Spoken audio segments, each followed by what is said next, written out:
पड़ोसी देशों की साजिश, भारत की सुरक्षा चुनौती में। पाकिस्तान के साथ खड़ा तुर्की, रोकी अपाचे डिलीवरी। नमस्कार, आप देख रहे हैं इंडिया डेली का डिजिटल प्लेटफॉर्म और मैं हूं आपके साथ जिया कौशिक और मैं हूं आपके साथ तान्या त्यागी। देश और दुनिया के लिए ये एक गंभीर राजनीतिक और सुरक्षा संकट का संकेत है। भारत को अब एक और चुनौती का सामना करना पड़ सकता है। AH-64E अपाचे हेलीकॉप्टर की दूसरी खेप की डिलीवरी में अचानक रुकावट आ चुकी है। देश की सुरक्षा व्यवस्था को देखते हुए ये झकझोर रखने वाला कदम है। इस बार समस्या उस देश की तरफ से आई है जिसे हम पहले दोस्त समझते थे, लेकिन जिसने पाकिस्तान समर्थन में भारत के सामने सीधे तौर पर रुकावट पैदा की है। जी हाँ, एक भारी भरकम कार्गो विमान जिसे जर्मनी से भारत के लिए हेलीकॉप्टर ले जाने के लिए भेजा गया था, उसे टर्की ने अपने हवाई क्षेत्र से गुजरने की अनुमति नहीं दी। इसका मतलब साफ है कि भारत की सुरक्षा में बाधा डालने का ये एक स्पष्ट प्रयास था। तुर्की और पाकिस्तान की इस घनिष्ठ दोस्ती ने अब भारत की सुरक्षा और रणनीतिक हितों पर सीधा असर डाला है। भारत और पाकिस्तान के बीच मई 2025 में 4 दिन की लड़ाई के दौरान तुर्की ने खुलकर पाकिस्तान का समर्थन किया। उस समय भारत ने ऑपरेशन सिंदूर के तहत पठानकोट हमले के जवाब में लक्षित कार्रवाई की थी, लेकिन तुर्की ने पाकिस्तान को सैन्य समर्थन देने में कोई कसर नहीं छोड़ी। अब AH-64E अपाचे हेलीकॉप्टर की डिलीवरी में आने वाली बाधा इसी पुराने गठजोड़ का नतीजा है और इससे ये साफ होता जाता है कि पाकिस्तान सिर्फ हमारे लिए आतंक और खतरे का स्रोत नहीं, बल्कि उसके साथ खड़ा विदेशी समर्थन भी नजर आ रहा है कि भारत के लिए, ये भारत की सुरक्षा के लिए खतरा है। बिल्कुल, जानकारी के अनुसार जर्मनी के लाइप्जिग से उड़ान भरने वाला AN-124 नामक भारी भरकम कार्गो विमान मूल रूप से भारत के लिए अपाचे हेलीकॉप्टर ले जा रहा था। विमान ने पहले अमेरिका के एरिजोना में लैंड किया और फिर इंग्लैंड के ईस्ट मिडलैंड एयरपोर्ट पर 8 दिन ठहरा, लेकिन जैसे ही उसे भारत की ओर बढ़ना था, उसे वापस अमेरिका के मेसा गेटवे एयरपोर्ट लौटना पड़ा। वहां हेलीकॉप्टर को उतारकर अमेरिकी एयरफोर्सेस के माध्यम से ट्रक में लाद दिया गया। ये पूरी प्रक्रिया भारत के लिए सुरक्षा चुनौती के रूप में सामने आई है। तुर्की की ये कार्रवाई न केवल भारत के सैन्य हितों के खिलाफ है, बल्कि ये पाकिस्तान के साथ उसकी गहरे गठजोड़ की पुष्टि भी करते हैं। तुर्की ने सीधे तौर पर अपने हवाई क्षेत्र का उपयोग भारत के लिए अवरुद्ध किया और इसे लॉजिस्टिकल कारणों से जोड़ने की कोशिश की, लेकिन असल में ये भारत की सुरक्षा और क्षेत्रीय संतुलन के खिलाफ एक स्पष्ट कदम था।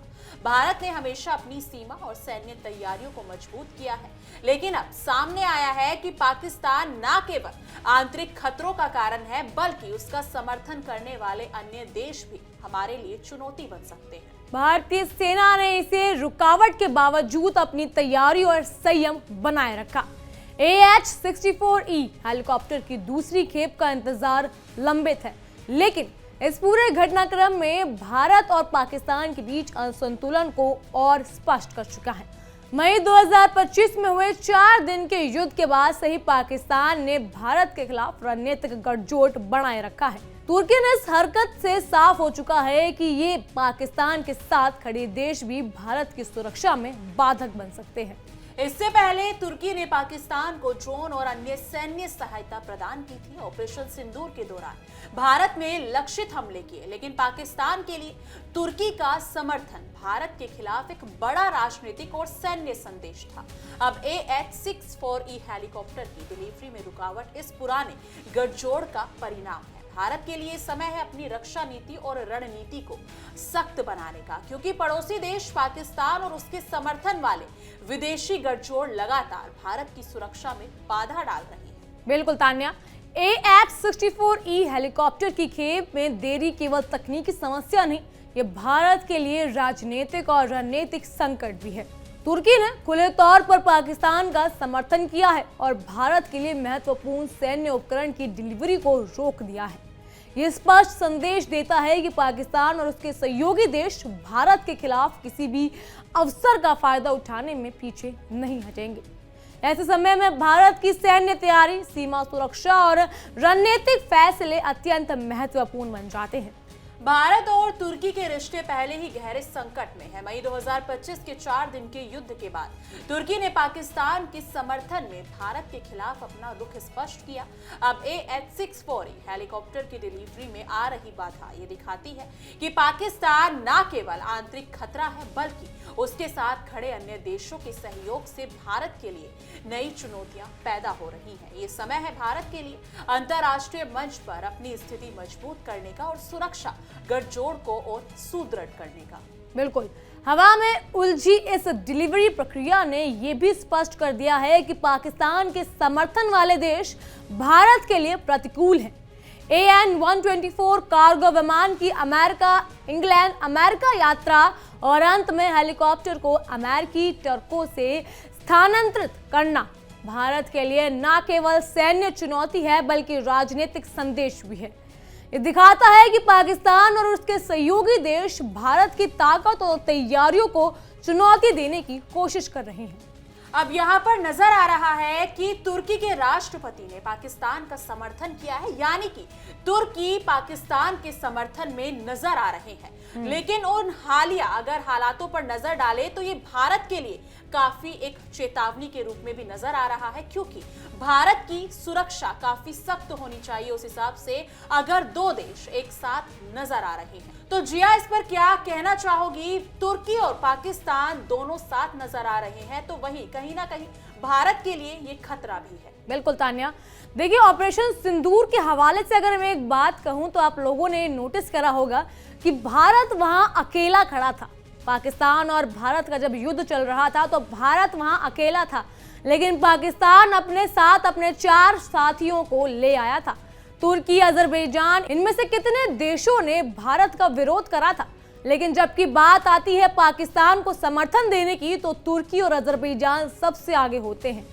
अभी कोई बात नहीं थी तान्या कि किसी भी एयरक्राफ्ट को अपने ऊपर से गुजरने ना दिया जाए, जबकि तुर्की और इंडिया का कोई ऐसा कन्फ्लिक्ट भी नहीं है, कोई लड़ाई अगर हम कहें, कोई वॉर भी नहीं है तुर्की और इंडिया की। बस तुर्की को ये छेड़ना था भारत को, या अगर हम कहें उकसाना था भारत को, लेकिन भारत ने अपना संयम बनाए रखा। लेकिन जिया, यहाँ पर एक सवाल ये भी नजर आ रहा है कि तुर्की के समर्थन से क्या होने वाला है? पाकिस्तान तो खुद अफगान से युद्ध लड़ रहा है, यानी कि अफगान पाकिस्तान से लड़ रहा है और जाकर वो अमेरिका के पास जाकर गुहार लगा रहा है कि हमें बचा लो, UN में जाके लगा रहा है और खुद वहां के अधिकारी कह रहे हैं कि अगर हम पर हमला किया जाता है तो हम उसके लिए तैयार हैं। उसके बावजूद भी वही मुल्क दूसरे मुल्कों में जाके क्यों गुहार लगा रहा है, जब खुद में इतनी हिम्मत है, इतनी ताकत है और वो इतनी तैयारी के साथ है?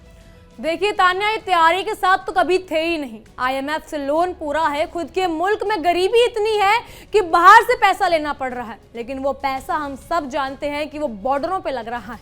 ख्वाजा आसिफ कहते हैं कि हम ओपन वॉर स्टेट में हैं, अफगान के लिए भी, इधर भारत के लिए भी, जबकि भारत और पाकिस्तान की अभी कोई लड़ाई नहीं है, लेकिन बस ख्वाजा आसिफ की तरफ से बयानबाजी जारी है। हर चीज को लेकर कहीं पे भी कुछ भी होता है, वहां कभी शहबाज शरीफ बोलते हैं कि हम भारत से युद्ध लड़ेंगे, जबकि भारत अपना संयम बरकरार रखता है। पाकिस्तान और उसके साथी देश बस भारत को उकसा सकते हैं, लेकिन यही तो भारत की मान्यता है कि वो अपने आप में संयम रखता है, उनको तहजीब आती है, तमीज आती है। वैसे नहीं है कि ख्वाजा आसिफ की तरह कुछ भी बोल रहे हैं, कश्मीर को लेकर शहबाज शरीफ बोल देते हैं। अगर ऐसे ही भारतीय करने लगे तो अभी पाकिस्तान और इंडिया का युद्ध वापस हो जाता है। बिल्कुल, लेकिन इस मुद्दे पर आप क्या सोचते हैं? इसको लेकर आपकी क्या राय है? अगर तुर्की और पाकिस्तान एक साथ नजर आते हैं तो क्या भारत के लिए खतरा साबित होगा, या फिर भारत अपने आप में इतना सक्षम है कि उसको किसी से डरने की जरूरत ही नहीं है? इस मुद्दे पर आपकी क्या राय है? कमेंट सेक्शन में जरूर साझा कीजिएगा। बाकी देखते रहिए इंडिया डेली का डिजिटल प्लेटफॉर्म और हमारा खास शो तहकीकात, हर खबर की तह तक।